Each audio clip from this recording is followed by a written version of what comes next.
Why is tenure important from the standpoint of a job seeker?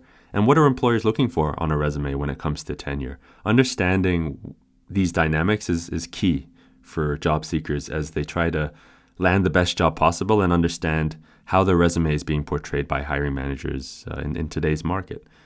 Tenure is one of those things that's changed over time. Long gone are the days where an individual would stay at a company for their entire 30, 40-year career. Hiring managers and organizations are aware of this, but there are still traditional values around tenure that are important to understand as a job seeker, and there are still practical aspects of tenure that are important to understand when you think about the longevity of a career. So tenure right now, as of 2020, stands at 4.1 years, and that's down 0.1 of a year from 2018, so that was at 4.2 years. And that's a declining trend. We're seeing millennials and Gen Z value their relationship with an employer less and less in terms of how long they want to stay. It's trendy right now to think of matrix organizations and the whole kind of momentum around finding your passion and jumping around different industries and functions to see where you land. But tenure is important from a hiring manager's perspective and an organization's perspective for a few different reasons. The first is that you really can't learn anything of value for an organization in a very short amount of time. This is true for even things in your own life. Think of the activity or skill that you have on your own that has taken years and years to develop. I'm sure you place a lot more value in that skill than something that you've learned, over 2 weeks or even a few hours that maybe you watched the YouTube video for and learned. That's the same with jobs and the skills required to be great at a job. Hiring managers, when they look at a resume, they look for tenure. They're trying to glean whether you've picked up any skills to where you're a functional expert at something. If you work in marketing, for example, if you've been working in a small function for 6 months and then another function and for another 6 months, the hiring manager is going to see that as an inability to learn a skill and really go deep so that you can bring a lot of value add to an organization. It's important to for your own development too as a professional to think of tenure and as a way to learn and as a way to develop your own skill sets. And if you're jumping from job to job to job, learning new industries, learning new organizations, it's really hard to think that you can master something in a short amount of time and then bring that over to another organization. It's going to be a little bit chaotic. So that's one thing that hiring managers are looking for when they look for tenure on a resume. Have you learned a skill deep enough such that you can bring real value to the organization long term? Tenure also signals to a hiring manager in an organization whether you have the ability to stick through to the end of a goal. Organizations will line up typically short, medium, and long-term goals for themselves. And if you are the kind of individual or your resume showcases 6-month tenure here, 4-month tenure there, 7 months tenure in another place, it could signal to the hiring manager that you don't have the ability to stick through a goal from beginning to the end, see something through all the way through the completion. And that gets extrapolated down to your own workflow and it leaves an impression on your work ethic. And so that's something that job seekers really need to be aware of when it comes to tenure and what it portrays from a work ethic standpoint. Forget the skills. A lot of, it's very trendy and there are a lot of motivational memes out there that showcase, skills, or you can teach skills, but work ethic is one of those things that's intrinsic.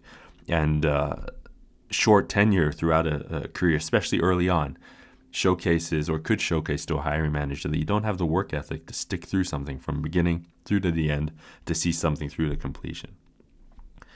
Third, tenure shows that you have the ability to curry faith from an employer. Tenure is one of those things that's two-sided. You can stay at an organization and learn all the skills that you need to go deep.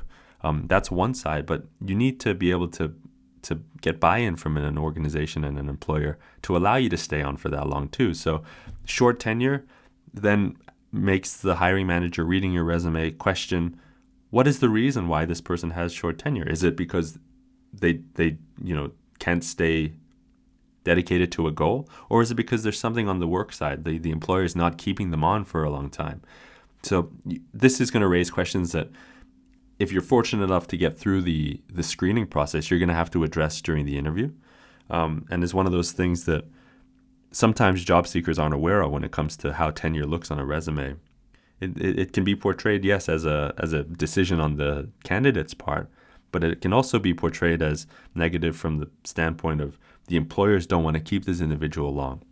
And what does that mean? What is that? What is the root cause of that? And so that's the third thing that tenure highlights and job seekers need to be aware of when it comes to tenure.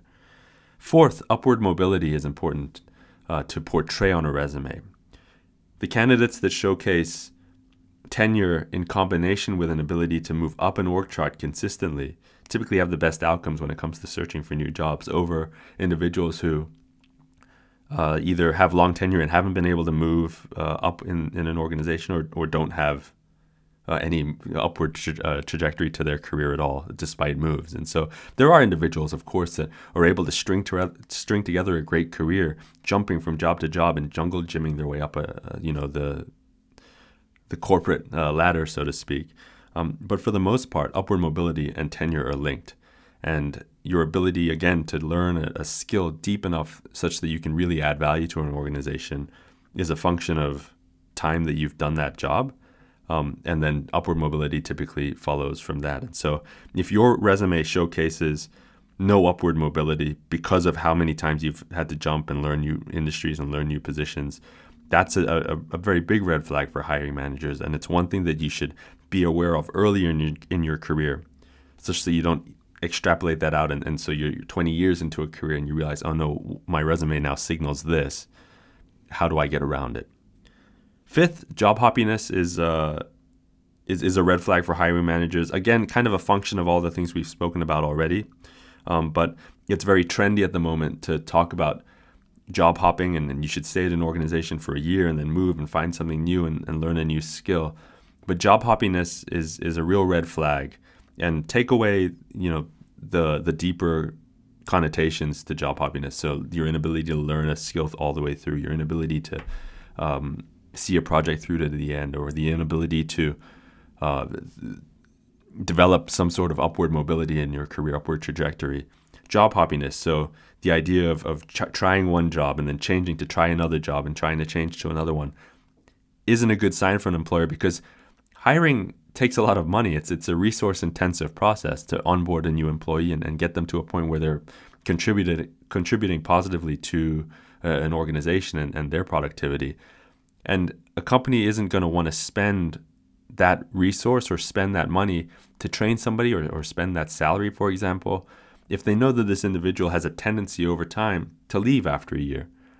There's not much point in making that investment. So that's something that job hoppiness signals to hiring managers that isn't talked about enough in terms of coverage in the media. I think while it's easy to always look at the candidate side or the job seeker side and say, yes, there's practical things in learning new skills and it's fun and makes a career exciting, I'm sure.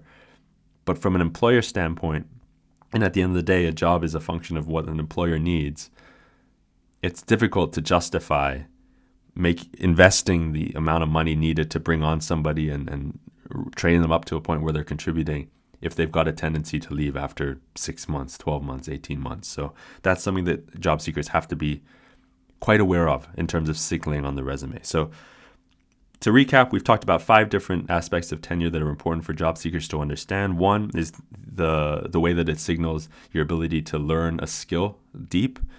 2, it signals work ethic and your ability to see a project through to the end.